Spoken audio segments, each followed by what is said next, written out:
Hey, traders, just wanted to send something really quick to the Telegram because obviously a lot of craziness today happening in the markets. So before we get started with anything, remember tomorrow you got CPI, 8:30 a.m. Eastern. So if you're like, Lance, why aren't you initiating new positions? Are you crazy?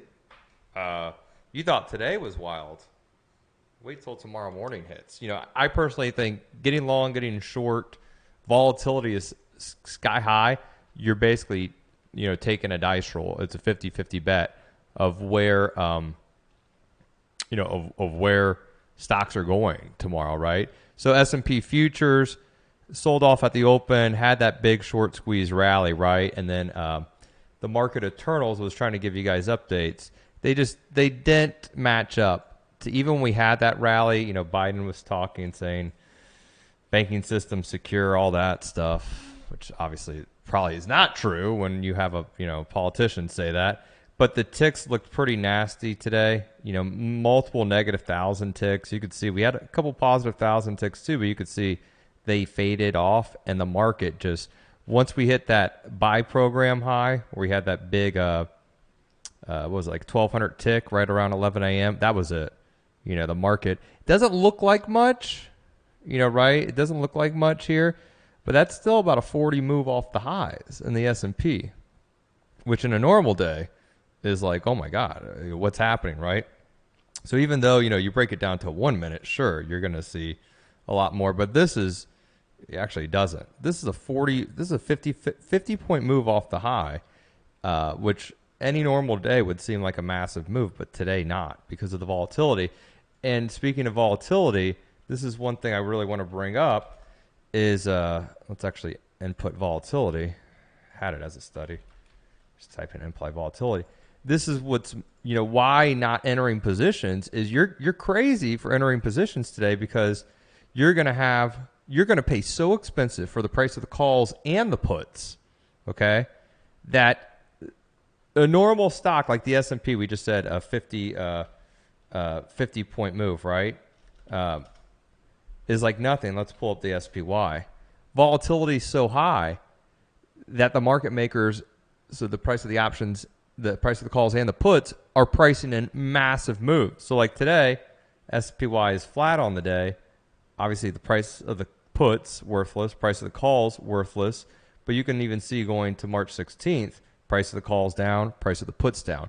This is just volatility getting sucked out the market. So let's say you're buying puts in JP Morgan, right? Or let's say JP Morgan, right? I lost the $74 trading it today. The stock is down $1.80, 240, nearly 2%. But volatility has basically doubled in the past couple of days.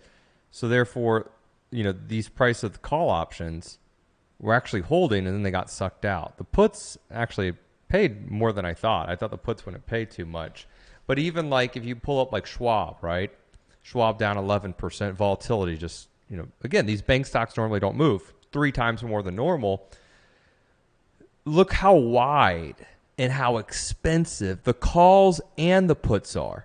When's the last time you've seen Schwab between now and this Friday implying $7.70, $8 move, nearly $10 for the end of the week? So you're having Schwab basically imply a 20% move. Or you're having, these regional bank stocks like KRE at the regional bank ETF implying a $5 move, $6.25 for the end of the week, right? So you're paying. You want to buy puts now, you're paying. Let's say you think KRE moves down $5, so that's what, 39.5. You're paying $1.30 for the puts. It's priced to perfection. And you see how wide even look how wide these out the money options are. And this is KRE. Should be penny wide options, right? Or like Wells Fargo. These should be penny wide options. Look at them, 10 cents wide, right? The market makers are hedging out their ass. So you're going to see a lot of put activity, right? But a lot of this put activity is just hedging because there's so much panic out there and everything. Pretty much the only non-panic we saw today is like XLK, communications or technology. But, that did nothing either. You bought XLK calls. I mean, you're up whopping 26%, 18%. That's nothing. That's and look look how wide. 340 by 780. I mean, it's just robbery what you're seeing right now in stocks and in the market. Nobody's putting money to work.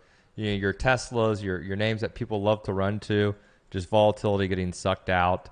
The best thing you can do is trade small. There's no harm in trading small. It's an ego thing, trading big. Trade big when you're confident there's, something you really like.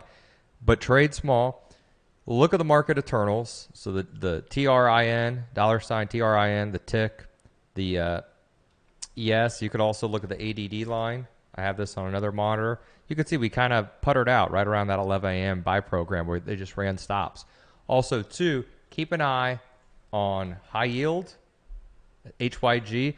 Look at this rollover intraday in HYG. Okay, it was green, bright and green this morning, but see that fade? HYG, the S&P is going to move, not exactly, but very correlated. Well, let's actually add that as a study. S&P is going to move very correlated with high yield HYG. There you are. You see? HYG rally, S&P is this, I think it's purple or pink line, whatever color that is, right? You see how they're moving pretty much in sync right there? Keep an eye on the yen, the Japanese yen. That's FXY. The yen stays bid. You're going to have, it was actually a really good correlation there. Yen go higher, S&P go lower. Keep an eye on gold. Big flight to safety in the metals today. It's actually, if you're a gold bull like I am, you actually love it. It just happened in 2 days after giving back, all of the 2023 returns. Silver names, Pan American Silver. I mentioned Newmont Mining. Saw some nice option paper. Keep an eye on that. Newmont Mining, some decent calls in that one earlier today. There we go. The September. That's actually going out in time too. And then also keep an eye on bonds. I don't trade bonds or anything like that. But bonds historically are a flight to safety. Obviously now it's kind of all screwed up because interest rates and everything. But and then small caps. Why are small caps so weak? IWM. What do small caps have? Financials and energy, right? Financials number one, and then energy, especially a lot of these regional, smaller financials, regional banks. So IWM, very, very weak. Gave back the whole run of the year. Okay, IWM should lead the way if banks bounce back. Until then, you've had flight to safety in NASDAQ, so technology. Also, energy, very weak. If the Fed cools off, energy should move lower. And that was a big thing why the S&P futures were up so much Sunday night. Goldman Sachs came out and they said, hey, the Fed's probably not going to raise rates.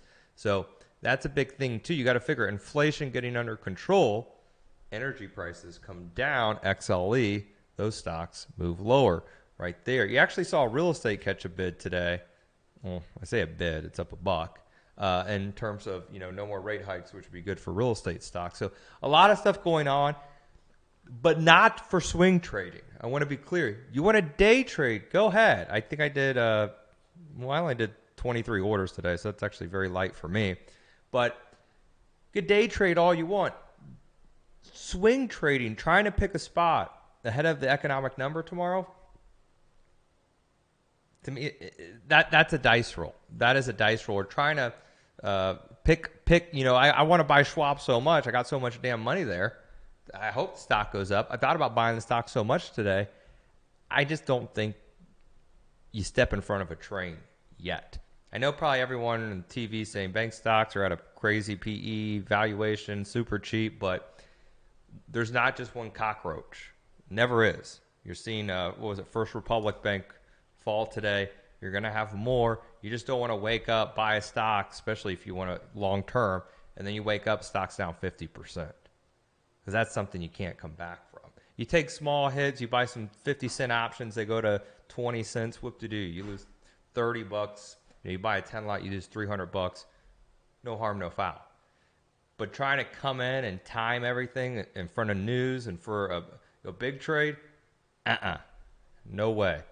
Hope the video helps. Just giving you a more realistic expectation of trading. I'm sitting here all day, got my butt squeezed in the rest of my Mara puts, but everything else I was like, nope. Sitting on these hands, well, standing, but I ain't getting frisky in terms of trying to add to some big swing trade and call the market direction here. No way. And to be honest, if you look at the option paper that hit the scanner today, there was really nothing big. VICI, some puts in September. That's I believe it's a REIT stock, which is already getting crushed. But everything else was small. Look at that. Like 100,000, 130,000. That ain't no money. Not nowadays, maybe 10, 20 years ago. But very small trades. Didn't really like anything. Some Disney puts in the afternoon. Something. But those are March. So those are basically 1 or 2 days. But very small trades. You could tell no big players want any part of this market. That's exactly how I feel.